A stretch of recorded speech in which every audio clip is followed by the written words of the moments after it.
Hello everybody, this is Anshika Gupta. Welcome to English Circle. इस video में आपके लिए टेंस का प्रैक्टिस सेट लाई हूँ। पहला क्वेश्चन है dash the library open at 9:30।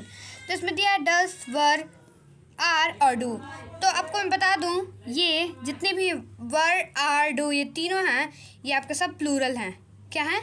Plural हैं, ठीक है ना। और जो डस है ये सिंगुलर है, और द लाइब्रेरी जो कि सिंगुलर है, इसलिए हम लोग सिंगुलर वर्ब यूज़ करेंगे। So correct answer will be does, ठीक है ना। नेक्स्ट क्वेश्चन दिया है dash the bus to work at 8 o'clock every day. यानी यहाँ पे एवरी डे की बात हो चुकी है, यानी इसे हम प्रेजेंट इंडेफिनिट टेंस में बनाएंगे। तो दे के साथ हम लोग दे जो कि प्लूरल है, इससे हम प्लूरल वर्ब भी यूज़ करेंगे। तो option A is catching, option B is catch, option C is are catch and option D is catch. तो दे के साथ हम लोग प्लूरल वर्ब लगाएंगे, और प्लूरल वर्ब क्या है यहाँ पे? कैच है। और ये दोनों प्रेजेंट इंडेफिनिट टेंस में यूज़ होता है। बट यहाँ पे हम लोग को ध्यान देना है कि कौन सा प्लूरल वर्ब है और कौन सा सिंगुलर वर्ब है, ठीक है ना। नेक्स्ट क्वेश्चन की तरफ बढ़ते हैं। नेक्स्ट क्वेश्चन दिया Sushant dash a lot of time surfing the net every day. तो does not spends, does not spend और स्पेंड, ये चार ऑप्शन दिया है। तो सुशांत जो कि सिंगुलर है, ओके, सुशांत जो कि सिंगुलर है, इसी से हम लोग सिंगुलर वर्ब का प्रयोग करेंगे। तो यहाँ पे डू जो है वो सिंगुलर वर्ब नहीं है, तो ये नहीं होगा, ठीक है ना। और डज नॉट स्पेंड्स और स्पेंड, तीनों में हम लोग को बताना है कौन सा होगा। तो स्पेंड तो होगा नहीं, बिकॉज ये भी प्लूरल ही है, ठीक है ना। V5 लगता है तो प्लूरल नहीं होता। और डज जब यहाँ पे लग ही गया है फर्स्ट ऑप्शन में, जब लग ही गया तो यहाँ पे हम लोग स्पेंड लगाने की ज़रूरत नहीं थी, यहाँ पे एस लगाने की ज़रूरत नहीं थी।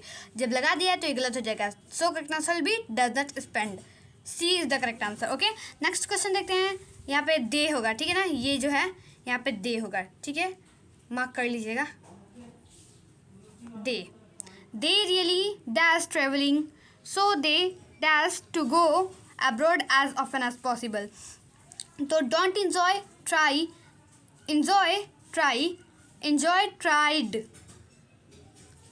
ये यहाँ पे दोनों एस के बजाय ट्राइड होगा, डी होगा, ठीक है ना। दोनों एस के बजाय डी होगा, इसे कट कर दीजिएगा। दोनों एस के बजाय डी होगा, ठीक है ना। तो डोंट एंजॉय और ट्राई दिया, एंजॉय ट्राई और एंजॉय ट्राइड, एंजॉयज ट्राइड। तो दे जो कि प्लूरल है, जिससे हम प्लूरल वर्ब भी यूज़ करेंगे।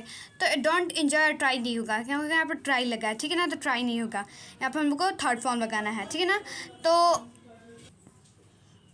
हमें लगाना है यहाँ पे, तो दे जो कि प्लूरल है, तो इसके हम प्लूरल वर्ब भी लगाएंगे। तो एंजॉय यहाँ पे बी और सी में दोनों प्लूरल है, तो यहाँ पर ट्राइड लगाना है, V3 लगाना है। So correct answer will be option C, ठीक है ना, मार्क कर लीजिए। नेक्स्ट क्वेश्चन देखते हैं।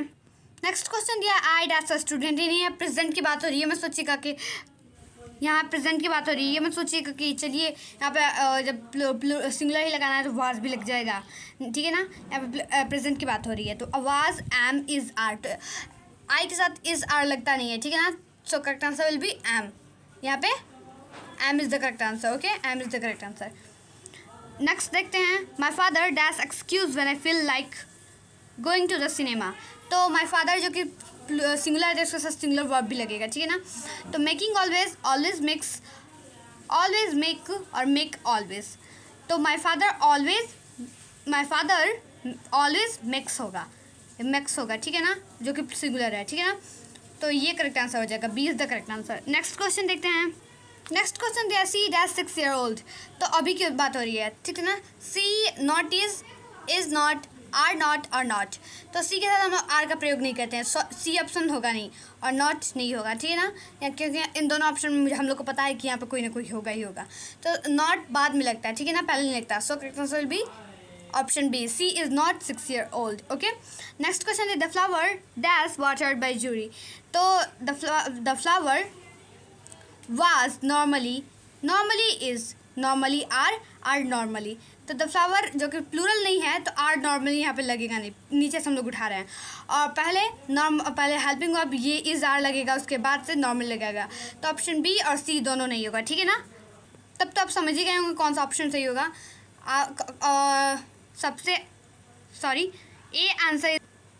ए इज़ द आंसर, यानी option A is the correct answer. Okay, option A is the correct answer. Next question देखते हैं। नेक्स्ट क्वेश्चन दिया है I dash what you mean, ठीक है ना। तो does, don't know, not know और डज नॉट नो। तो डज तो लगेगा नहीं, ठीक है ना, क्योंकि आई कोई सिंगुलर नहीं है, आई हम लोग प्लूरल में यूज़ करते हैं। I don't know is the correct answer, ठीक है ना। और नॉट नो सी ऑप्शन में लगा है, तो नॉट नो के पहले हम लोग को, नॉट के पहले हम लोग को हेल्पिंग वर्ब लगाना नेसेसरी है, तो जो कि यहाँ पे लगा नहीं, इसलिए गलत हो जाएगा। अब मैं ऑप्शन ए ही में बता दिया कि डज यहाँ पे यूज़ नहीं होगा, so D answer, option D is also incorrect. Okay, 10th नंबर देखते हैं। I dash working all afternoon and have just finish the assignment. तो option is am, shall be, had been और हैव बीन। तो I have been और I had been, इन दोनों में हमें बताना है कौन सा होगा, क्योंकि यहाँ पर टाइम पीरियड दे दिया गया है, ठीक है ना। तो ये होगा, एम वर्किंग नहीं होगा, शैल बी वर्किंग भी नहीं होगा, ठीक है ना। तो सी और डी में हमें बताना है कि कौन सा ऑप्शन सही होगा। तो यहाँ पे जो कि हैव दे रखा है, तो आप लोग सोच रहे होंगे कि हैव लग जाएगा, नहीं, तो हैव नहीं लगेगा, क्योंकि ये बात की बात हो रही है। ये जो सेंटेंस मिला है हमें, ये जो सेंटेंस दिया गया है, ये बात की बात हो रही है, ठीक है ना, यहाँ से लेके यहाँ तक।